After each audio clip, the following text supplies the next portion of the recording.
thought he was joking until he pulled out the divorce papers and told me to never come near him. Hey Reddit, this is a long one, but I need to get this off my chest. I guess I should start from the very beginning.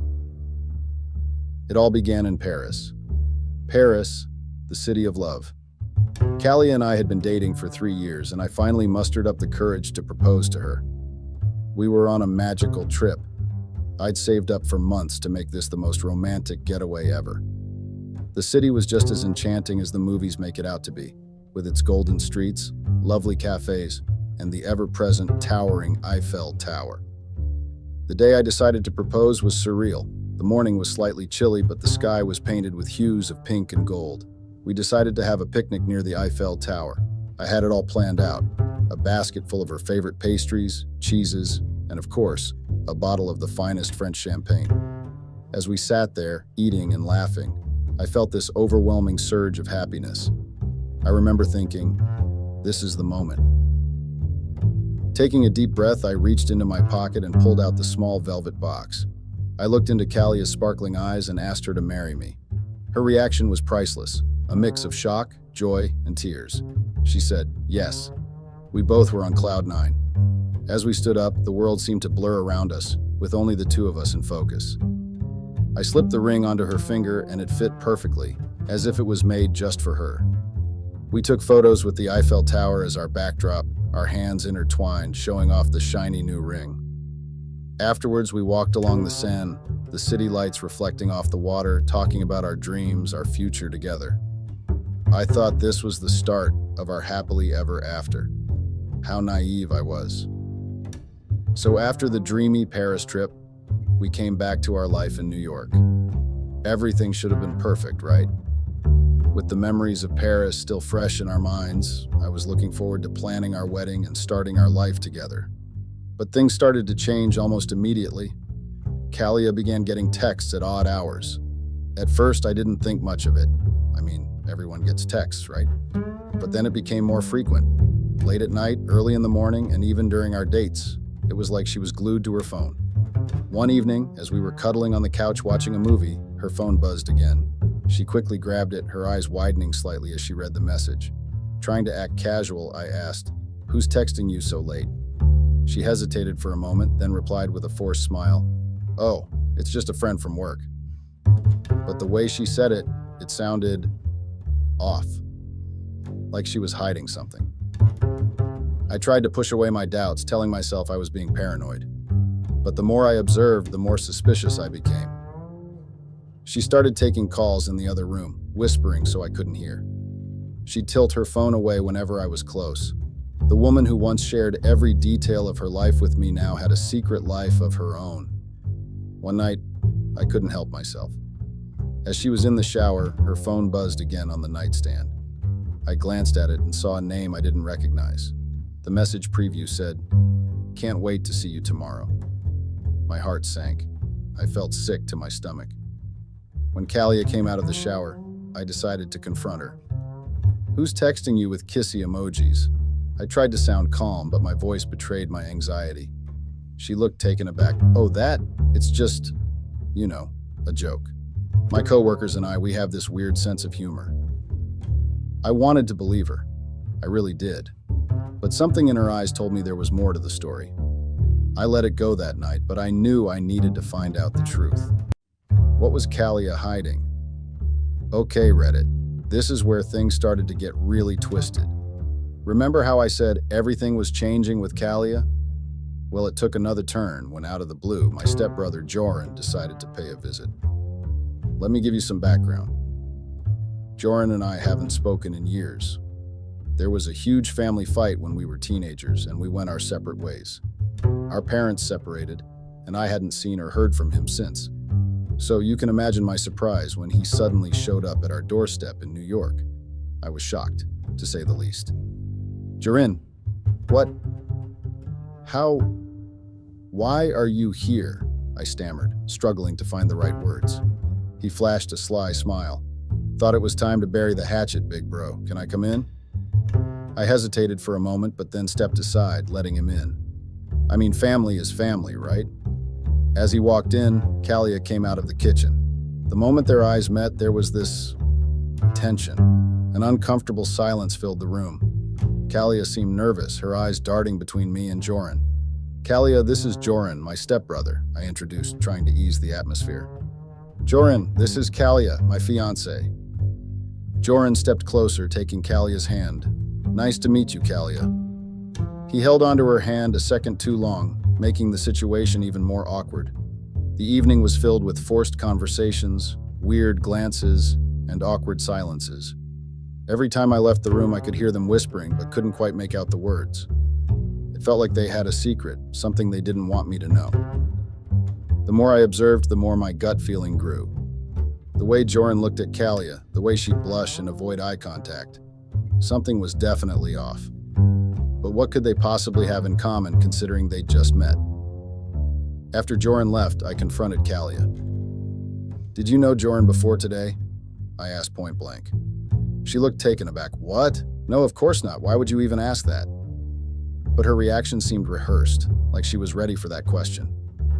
That night, as I lay in bed, my mind raced with a million thoughts.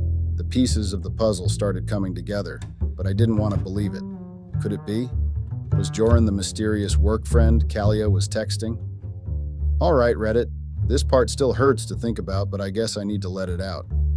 After Joran's weird visit, I was more alert than ever. Kalia's secretive behavior, Joran's surprise appearance, it all seemed connected, but I had no solid proof. One evening, as we were preparing for a night out, I realized I'd left my phone in the bedroom. I needed to make a quick reservation at our favorite Italian place downtown. Without thinking much, I grabbed Kalia's phone from the kitchen counter to make the call. As I was about to dial, I saw a notification pop up. It was from Joran. "Miss you. Last night was amazing." My heart sank to my stomach. The room started spinning, and I could feel my palms getting sweaty. This couldn't be happening. Curiosity got the better of me, and I opened their chat. Message after message confirmed my worst fears. They had been meeting secretly for months, even before our trip to Paris. There were intimate photos, secret rendezvous plans, and declarations of feelings. The woman I loved, my fiancé, was having an affair with my estranged stepbrother. As I scrolled further, I found out that they met at a work conference in Boston a year ago. Their relationship started as a friendship but quickly turned romantic. They laughed about how clueless I was, how easy it was to lie to me. It felt like a knife twisting in my gut. Suddenly, I heard footsteps. Kalia walked into the kitchen and saw me holding her phone, her messages wide open. The color drained from her face. "Kale, I can explain," she stammered. But I was beyond words. I felt numb, betrayed, and devastated. I threw the phone on the table and walked out. I needed to clear my head, to process what I had just discovered. The two people I trusted the most had stabbed me in the back.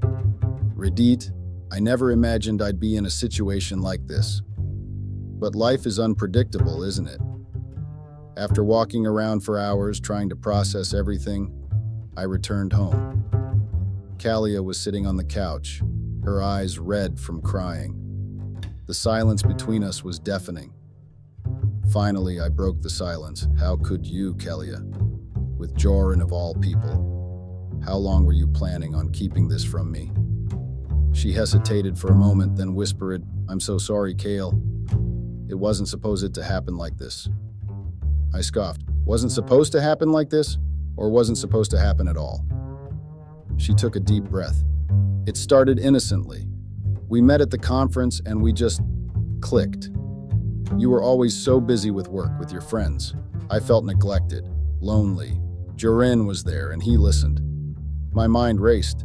I'd been working extra hours to save up for our wedding, our future. So it's my fault? You're blaming me for your betrayal?" She looked down, tears streaming down her face. "No, it's not like that. I needed someone, and Joran was there. I never meant to hurt you." I felt a mix of anger and heartbreak. "So you're saying that if I paid more attention to you, this wouldn't have happened?" Kalia nodded slowly. "Maybe. I don't know. Everything's so complicated. I felt like I was in a nightmare. Here was the love of my life, gaslighting me, making me feel guilty for her affair with my stepbrother. It was too much to bear. Kalia, we were about to get married. We had plans, dreams. How could you throw it all away for a fling? I asked, voice trembling. She sobbed. I don't know, Kale. I'm so confused. I messed up. If I thought confronting Kalia was hard, facing Joran was a whole different level. I knew where he was staying, so I made my way there the next morning, my heart heavy but determined. He needed to know that I was aware of their deceit, and I wanted answers. I knocked on his door, trying to steady my shaking hands. Joran opened it with that same sly grin, his eyes scanning me up and down as if evaluating the damage he'd caused. Well, if it isn't the heartbroken fiancé, he sneered. Fighting back my anger, I shot back. Cut the act, Joran. What the hell were you thinking? She's my fiancé. He leaned against the doorway, crossing his arms. Was, Kale. Was your fiancé. And honestly, I did you a favor. If it wasn't me, it would have been someone else. I clenched my fists. What's that supposed to mean? Joran smirked. Kalia never really loved you. If she did, she wouldn't have fallen for me so easily. I could feel the heat rising in my face. This isn't just about Kalia, Joran. This is about you and me, our family, our past. Why? Why do this to me? He shrugged, feigning innocence. Life's funny, isn't it? Sometimes the universe throws people together, like Kalia and me. And sometimes it pulls them apart, like you two.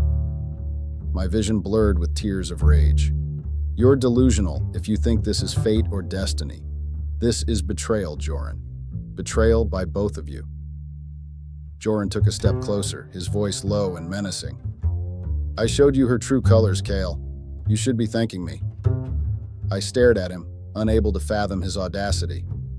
You may have won this round, Joran, but remember, karma has a way of catching up. Okay, Reddit, I know what you're probably thinking. Revenge isn't the answer, and two wrongs don't make a right. But at that point, the pain and betrayal had consumed me. I couldn't think straight. All I wanted was for Joran to feel a fraction of the pain he'd inflicted on me.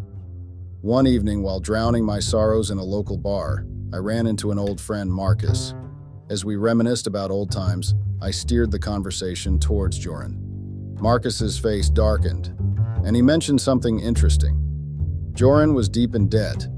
Apparently, he owed a significant amount of money to some not-so-friendly people in the city. This was my chance. Over the next few days, I discreetly gathered information on these dangerous individuals and their operations. If Joran owed them money, maybe I could use that to my advantage. One night, after ensuring I wasn't being followed or watched, I made an anonymous call from a payphone. I tipped them off about Joran's whereabouts, mentioning that he was trying to skip town without paying his debts. I hung up before they could ask any questions. Back home, I felt a mix of satisfaction and guilt. On one hand, Joran would finally get what was coming to him. But on the other, was I becoming just as bad as him? It was a whirlwind of emotions. The next morning, news broke out about a major scuffle at the hotel where Joran was staying. While the details were scarce, rumors suggested that it was related to unsettled debts. I couldn't help but feel responsible. What had I done? The days that followed were intense. Word on the street was that Joran had a nasty run-in with the people he owed money to. Rumor had it they gave him an ultimatum: pay up or face severe consequences. With no way to cough up the cash in such short notice, Joran fled New York, becoming a fugitive. In the midst of all this chaos, Kalia's life began spiraling too. Turned out her job had some connections to Joran. With him on the run, the company faced backlash, and she was made a scapegoat. Within a week, Kalia was out of a job. I'd see her sometimes, looking a shadow of her former self, pale, stressed, and worn out. Our paths crossed at a coffee shop one day. There was no anger, no heated words, just silence and the weight of our broken relationship between us. She looked up, her eyes filled with tears. I've lost everything, Kyle, she whispered. Joran's gone. I've lost my job and I've lost you. Though I was still hurt, seeing her in such a state evoked a strange mix of pity and satisfaction. The tables had turned. The woman who once had everything, love, a promising career, and a secret affair, was now left with nothing. It wasn't joy that I felt, not exactly. It was more a realization of how life can change in the blink of an eye. One wrong move, one betrayal, and everything can come crashing down. I thought I had seen it all. But that rainy night, fate had another surprise for me. It was late, and the sound of heavy rain against my window was the only noise in my apartment. Lost in thought, I was startled by a desperate knock on my door. When I opened it, there stood Kalia, drenched from head to toe, mascara running down her cheeks, making her look like a tragic figure straight out of a noir film. She looked up, her blue eyes wide and filled with remorse. "KL," she whispered, her voice trembling. I stepped back, letting her in. She was shivering, both from the cold and the weight of the moment.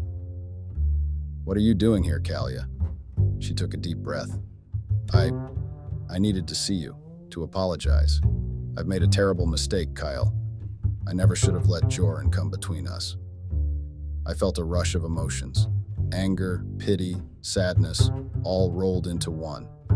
"Kalia, it's not that simple. You betrayed our trust, our love."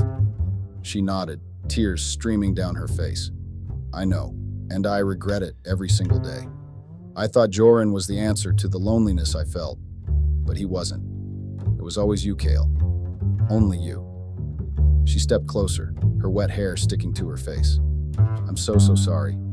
Please, Kale, can you ever forgive me? Can we start over?"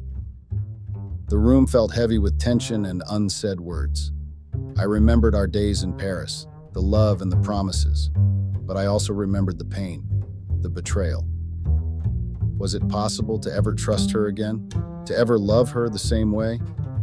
Read it that night, standing at the threshold of my apartment with Kalia's pleading eyes searching mine, was the hardest moment of my life. My heart ached, wanting to comfort her, to erase the pain of the past months. But another part of me held back, reminding me of the sleepless nights and the sting of betrayal. I wish it were that easy, Kalia," I whispered, my voice thick with emotion. "I wish I could forget everything and go back to how things were. But every time I'd look at you, I'd be reminded of what happened. The trust we had, it's shattered."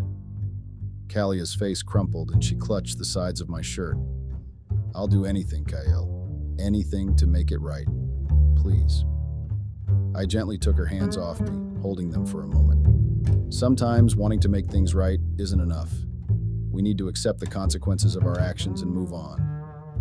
Her tears mingled with the raindrops as she looked at me, desperation evident in her gaze. "So, this is it? We're done?" I nodded, swallowing the lump in my throat.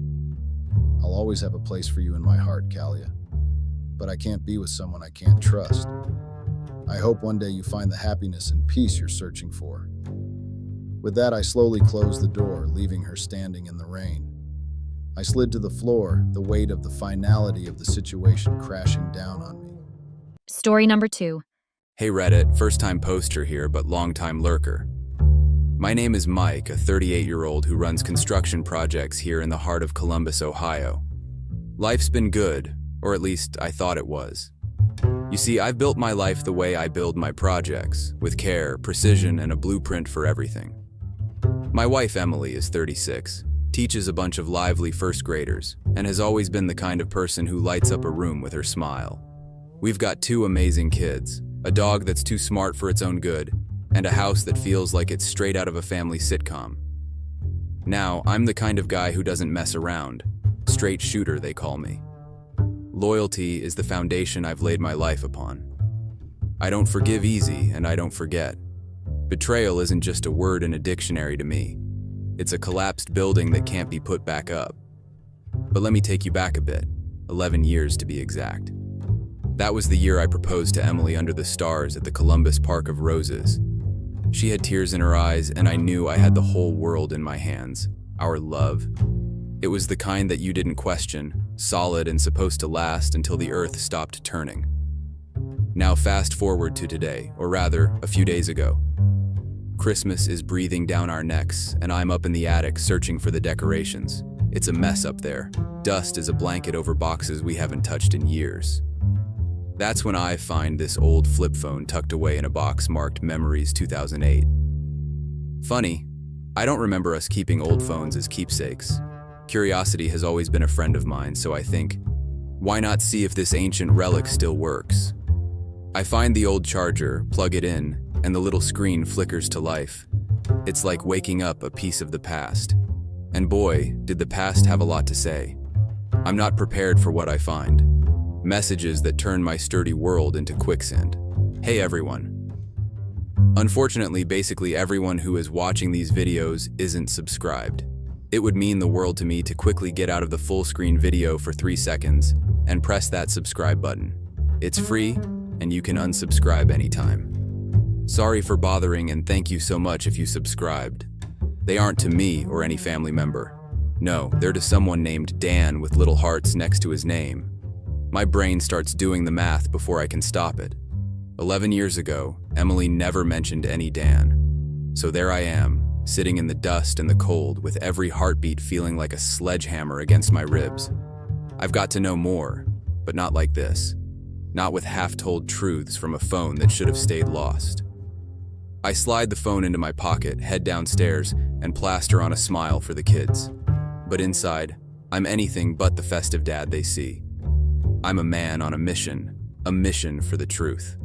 And that's where I am, Reddit. Standing on the edge of what feels like a cliff, looking down into what might be the end of everything I've known.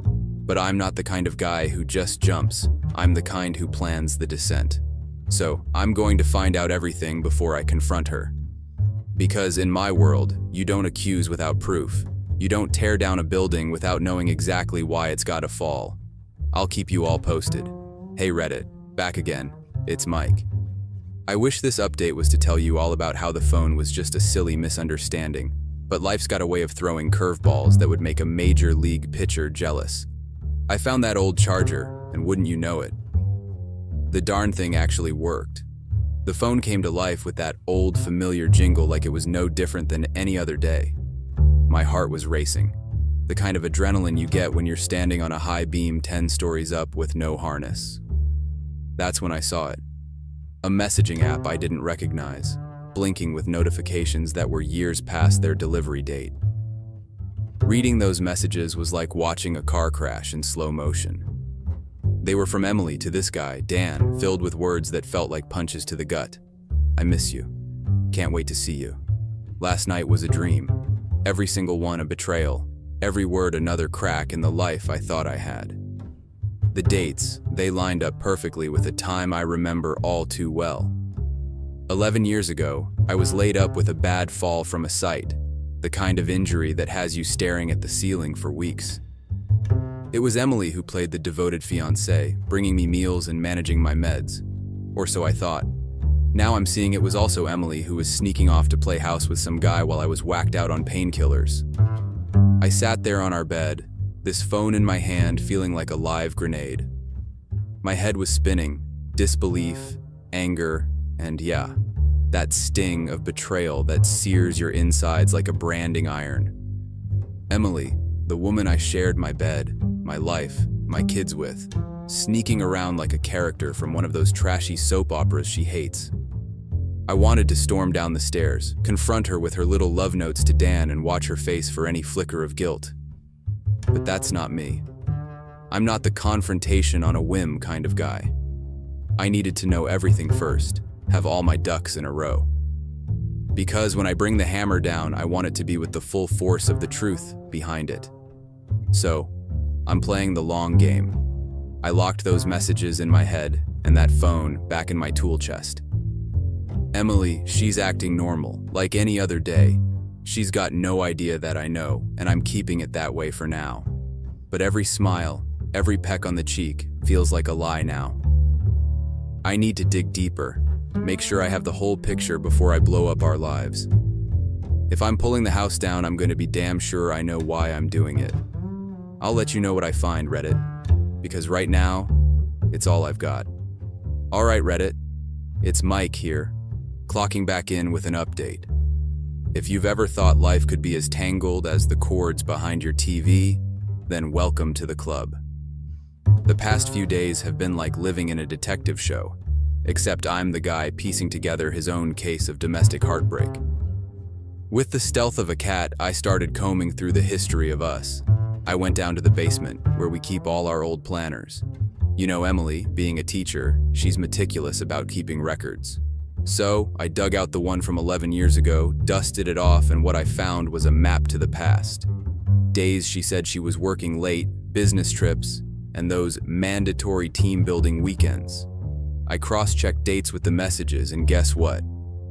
It was like fitting pieces into a puzzle, a really sad, pathetic puzzle. Then, there was the social media archaeology dig. I jumped onto the old Facebook account I haven't used in years, scrolling way back to simpler times, or so I thought.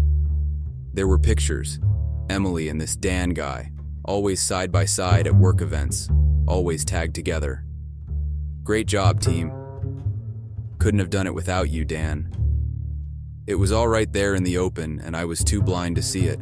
The more I found, the more meticulous I got with my documentation. Screenshots, printed emails I found saved on an old hard drive, receipts for dinners out that I thought were for client meetings.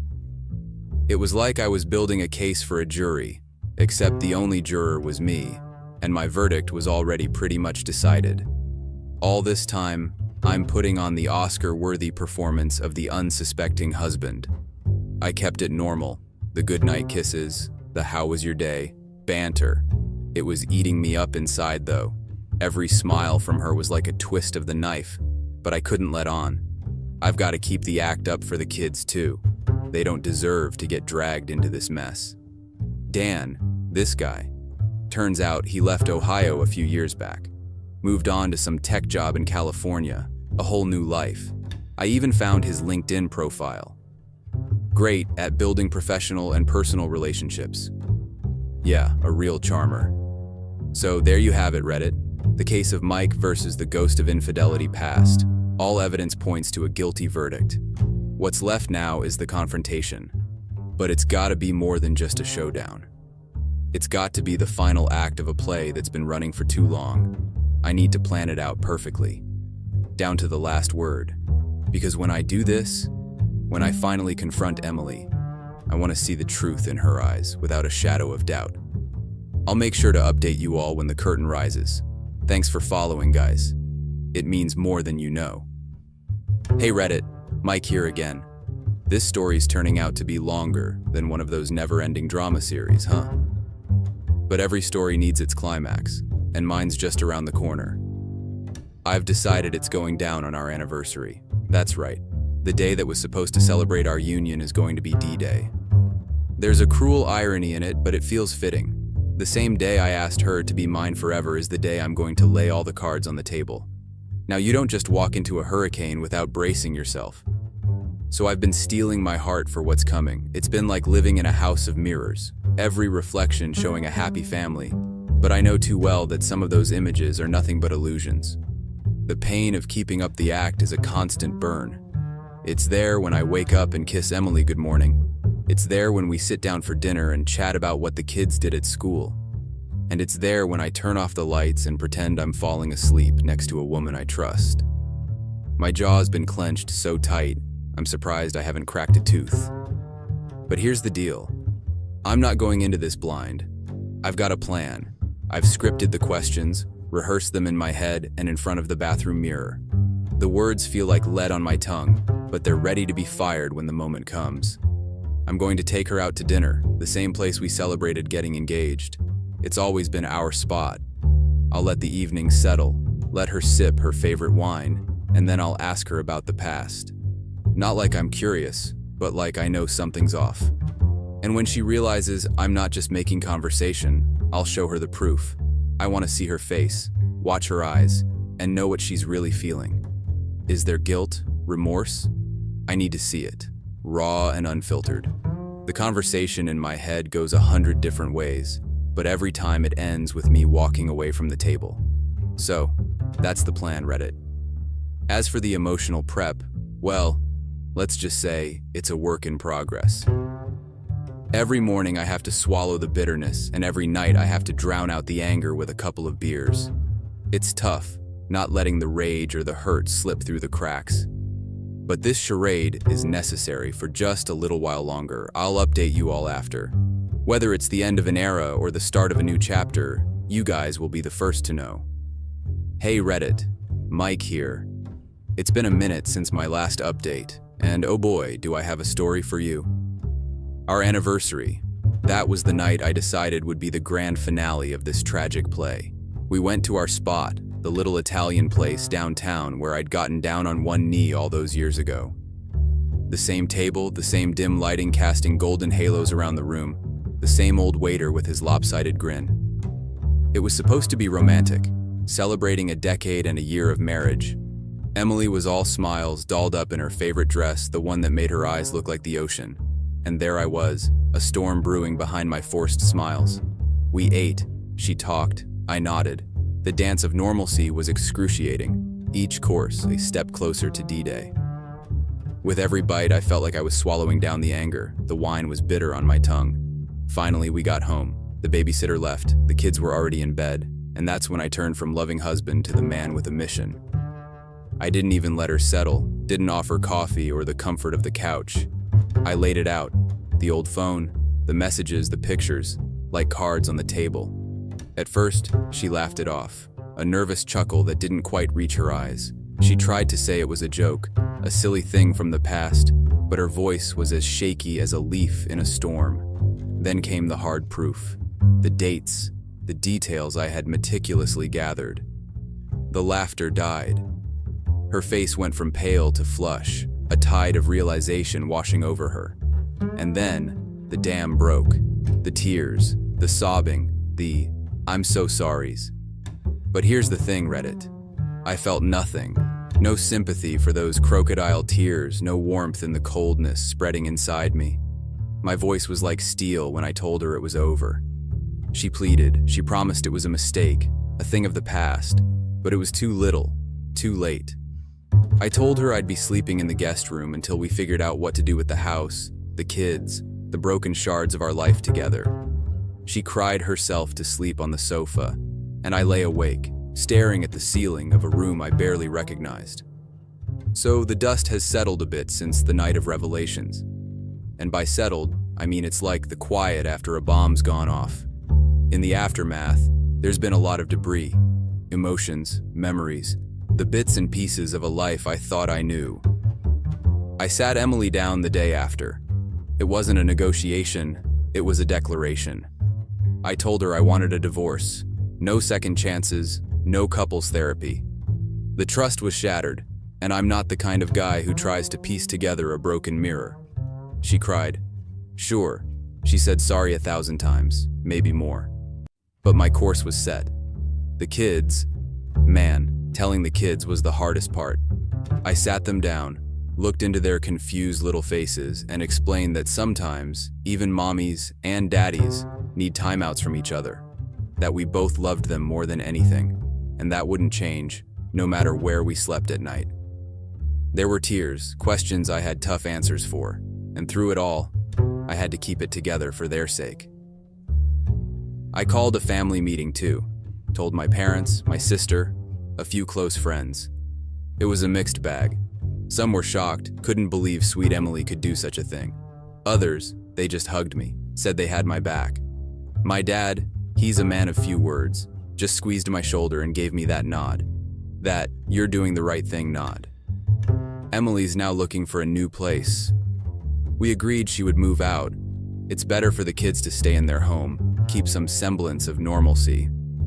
We're hashing out the details of co-parenting. It's like walking a tightrope, but we're doing it. For the kids. The lawyers are in the picture now, drawing up the papers, splitting up the life I spent almost 15 years stitching together. It's cold, it's impersonal, but it's necessary. Like cutting away the damaged part of a building so the rest can still stand. I'm not looking back, Reddit. I've always been the guy who looks ahead, makes the decisions, and doesn't dwell on the what-ifs. I stand by my principles.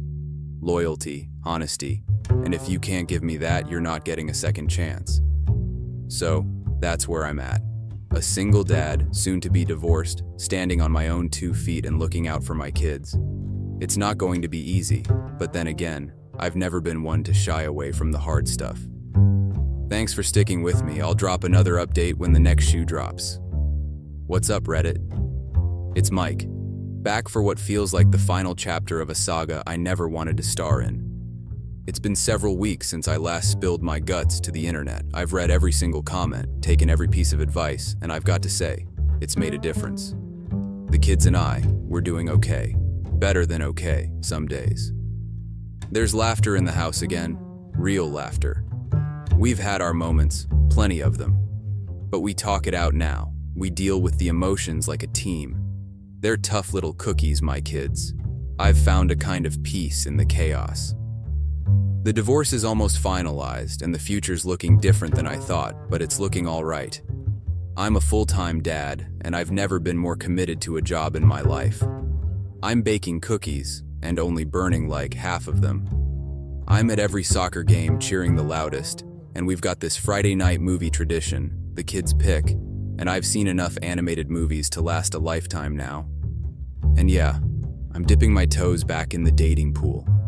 Not diving in head first or anything, but starting to think about the possibility of a new wife, a new partner in crime.